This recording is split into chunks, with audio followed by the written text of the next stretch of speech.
नमस्कार, मैं आपकी दोस्त अंजलि। वीडियो पसंद है तो लाइक एंड शेयर ज़रूर करिएगा और जो भी मेरे चैनल को अभी तक सब्सक्राइब नहीं किए हैं तो प्लीज़ सब्सक्राइब कर लीजिए।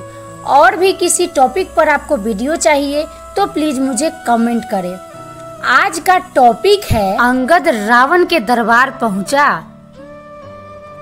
चलिए मैं वीडियो को शुरू करती हूँ। यहाँ सुबेल पर्वत पर प्रातः काल श्री रघुनाथ जी जागे और उन्होंने सब मंत्रियों को बुलाकर सलाह पूछी कि शीघ्र बताइए अब क्या उपाय करना चाहिए। जाम्बवान ने श्री राम जी के चरणों में सिर नवाकर कहा, हे सवग्र, सब कुछ जानने वाले, हे सबके हृदय में बसने वाले अंतर्यामी, हे बुद्धि, बल, तेज, धर्म और गुणों की राशि, सुनिए। मैं अपनी बुद्धि के अनुसार सलाह देता हूँ कि बाली कुमार अंगद को दूत बनाकर भेजा जाए। यह अच्छी सलाह सबके मन में जच गई। कृपा के निधान श्री राम जी ने अंगद से कहा, हे बल, बुद्धि और गुणों के धाम बाली पुत्र, हे तात, तुम मेरे काम के लिए लंका जाओ। तुमको बहुत समझाकर क्या कहूँ, मैं जानता हूँ तुम परम चतुर हो। शत्रु से वही बातचीत करना जिससे हमारा काम हो और उसका कल्याण हो। प्रभु की आज्ञा सिर चढ़कर और उनके चरणों की वंदना करके अंगद जी उठे और बोले, हे भगवान श्री राम जी, आप जिस पर कृपा करें वही गुणों का समुद्र हो जाता है। स्वामी, सब कार्य अपने आप सिद्ध है, यह तो प्रभु ने मुझको आदर दिया है। ऐसा विचार कर युवराज अंगद का हृदय हर्षित और शरीर पुलकित हो गया। चरणों की वंदना करके और भगवान की प्रभुता हृदय में धरकर अंगद सबको सिर नवाकर चले। प्रभु के प्रताप को हृदय में धारण किए हुए रणबांकुरे वीर बाली पुत्र स्वाभाविक ही निर्भय है। लंका में प्रवेश करते ही रावण के पुत्र से भेंट हो गई, जो वहां खेल रहा था। बातों ही बातों में दोनों में झगड़ा बढ़ गया। दोनों ही अतुलनीय बलवान थे और फिर दोनों की युवावस्था थी। उसने अंगद पर लात उठाई। अंगद ने वही पैर पकड़कर उसे घुमाकर जमीन पर दे पटका। राक्षस के समूह भारी योद्धा देखकर जहां तहां भाग चले। वे डर के मारे पुकार भी न मचा सके, एक दूसरे को असली बात नहीं बतलाते। उस रावण के पुत्र का वध समझकर सब चुप मारकर रह जाते हैं। रावण पुत्र की मृत्यु जानकर और राक्षसों को भय के मारे भागते देखकर नगर भर में कोलाहल मच गया कि जिसने लंका जलाई थी वही वानर फिर आ गया है। सब अत्यंत भयभीत होकर विचार करने लगे कि विधाता अब न जाने क्या करेगा। वे बिना पूछे ही अंगद को रावण की दरबार की राह बता देते हैं। जिसे ही वे देखते हैं वही डर के मारे सूख जाता है। श्री राम जी के चरण कमलों का स्मरण करके अंगद रावण की सभा के द्वार पर गए और वे धीर वीर और बल की राशि अंगद सिंह की सी शान से इधर उधर देखने लगे। तुरंत ही उन्होंने एक राक्षस को भेजा और रावण को अपने आने का समाचार सूचित किया। सुनते ही रावण हंसकर बोला, बुला लाओ, देखे कहाँ का बंदर है। आज्ञा पाकर बहुत से दूत दौड़े और वानरों में हाथी के समान अंगद को बुला लाए। अंगद ने रावण को ऐसे बैठे हुए देखा जैसे कोई प्राण युक्त सजीव काजल का पहाड़ हो। भुजाएं वृक्षों के और सिर पर्वतों के शिखरों के समान है। रोमावली मानो बहुत सी लताएं हैं। मुंह, नाक, नेत्र और कान पर्वत की कंदराओं के बराबर है। अत्यंत बलवान बाके वीर बाली पुत्र अंगद सभा में गए। वे मन में जरा भी नहीं झिझके। अंगद को देखते ही सब सभासद उठ खड़े हुए। यह देखकर रावण के हृदय में बड़ा क्रोध हुआ।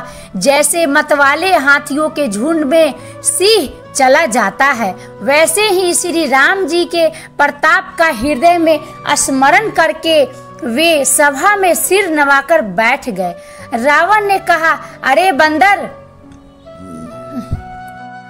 तू कौन है? अंगद ने कहा, हे दशग्रीव, मैं श्री रघुवीर का दूत हूँ। मेरे पिता से और तुमसे मित्रता थी, इसीलिए हे भाई, मैं तुम्हारी भलाई के लिए ही आया हूँ। तुम्हारा उत्तम कुल है, पुलस्त ऋषि के पुत्र, पुलस्त ऋषि के तुम पौत्र हो। शिव जी की और ब्रह्मा जी की तुमने बहुत प्रकार से पूजा की है, उनसे वर पाए हैं और सब काम सिद्ध किए हैं। लोकपालों और सब राजाओं को तुमने जीत लिया है। राजमद से या मोहवश तुम जग जननी सीता जी को हर लाए हो। अब तुम मेरी हित भरी सलाह सुनो। उसके अनुसार चलने से प्रभु श्री राम जी तुम्हारे सब अपराध क्षमा कर देंगे। दांतों में तिनका दबाओ, गले में कुल्हाड़ी डालो और कुटुंबियों सहित अपनी स्त्रियों को साथ लेकर आदर पूर्वक जानकी जी को आगे करके इस प्रकार सब भय छोड़कर चलो। और हे शरणागत के पालन करने वाले रघुवंश शिरोमणि श्री राम जी, मेरी रक्षा कीजिए, रक्षा कीजिए। इस प्रकार आर्त प्रार्थना करो। आर्त पुकार सुनते ही प्रभु तुमको निर्भय कर देंगे। रावण ने कहा, अरे बंदर के बच्चे, संभाल कर बोल। मूर्ख, मुझ देवताओं के शत्रु को तूने जाना नहीं। अरे भाई, अपना और अपने बाप का नाम तो बता, किस नाते से मित्रता मानता है? अंगद ने कहा, मेरा नाम अंगद है, मैं बाली का पुत्र हूँ। उनसे कभी तुम्हारी भेंट हुई थी? अंगद का वचन सुनते ही रावण कुछ सकुचा गया और बोला, हाँ, मैं जान गया, मुझे याद आ गया। बाली नाम का एक बंदर था। अरे अंगद, तू ही बाली का लड़का है?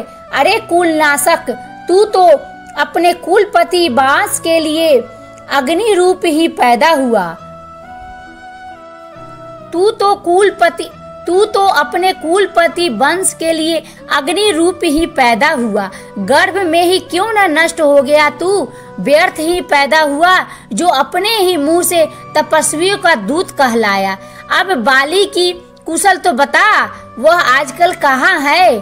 तब अंगद ने हंसकर कहा, कुछ दिन बीतने पर स्वयं ही बाली के पास जाकर अपने मित्र को हृदय से लगाकर उसी से कुशल पूछ लेना। श्री राम जी से विरोध करने पर जैसी कुशल होती है, वह सब तुमको वे सुनावेंगे। हे मूर्ख, सुन, भेद उसी के मन में पड़ सकता है। भेद नीति उसी पर अपना प्रभाव डाल सकती है जिसके हृदय में श्री रघुवीर न हो। सच है, मैं तो कुल का नाश करने वाला हूँ, और हे रावण, तुम कुल के रक्षक हो। अंधे बहरे भी ऐसी बात नहीं कहते। तुम्हारे तो 20 नेत्र और 20 कान है। शिव, ब्रह्मा, देवता और मुनियों के समुदाय जिनके चरणों की सेवा करना चाहते हैं, उनका दूत होकर मैं कुल को डुबा दिया। अरे ऐसी बुद्धि होने पर भी तुम्हारा हृदय फट नहीं जाता? अंगद की कठोर वाणी सुनकर रावण आंखें तरेर कर तिरछी करके बोला, अरे दुष्ट, मैं तेरे सब कठोर वचन इसलिए सह रहा हूँ कि मैं नीति और धर्म को जानता हूँ। अंगद ने कहा, तुम्हारी धर्मशीलता मैंने भी सुनी है। वह यह कि तुमने पराई स्त्री की चोरी की है और दूत की रक्षा की बात तो अपने आँखों से देख ली। ऐसे धर्म के व्रत को धारण करने वाले तुम डूबकर मर नहीं जाते? नाक कान से रहित बहीन को देखकर तुमने धर्म विचार कर ही तो क्षमा कर दिया था। तुम्हारी धर्मशीलता जग जाहिर है। मैं भी बड़ा भाग्यवान हूँ जो मैंने तुम्हारा दर्शन पाया। रावण ने कहा, अरे जर जंतु वानर, व्यर्थ बकबक न कर। अरे मूर्ख, मेरी भुजाएं तो देख। ये सब लोकपालों के विशाल बल रूपी चंद्रमा को ग्रसने के लिए राहु है। फिर तूने सुना ही होगा कि आकाश रूपी तालाब में मेरी भुजाओं रूपी कमलों पर बसकर शिव जी सहित कैलाश हंस के समान शोभा को प्राप्त हुआ था। अरे अंगद सुन, तेरी सेना में बता ऐसा कौन योद्धा है जो मुझसे भीड़ करेगा। तेरा मालिक तो स्त्री के वियोग में बलहीन हो रहा है और उसका छोटा भाई उसी के दुख से दुखी और उदास है। तुम और सुग्रीव दोनों नदी तट के वृक्ष हो। मेरा छोटा भाई विभीषण सो वह भी बड़ा डरपोक है। मंत्री जामवान बहुत बूढ़ा है, वह अब लड़ाई में क्या चढ़ उद्धत हो सकता है। आई होप वीडियो पसंद आई होगी। वीडियो पसंद आए तो प्लीज मुझे कमेंट करिएगा और वीडियो में कोई भी गलती हो जाए तो प्लीज मुझे क्षमा कर दीजिएगा। तब तक के लिए खुश रहिए, खुशियाँ बांटते रहिए। राम जी आप सबका भला करेंगे।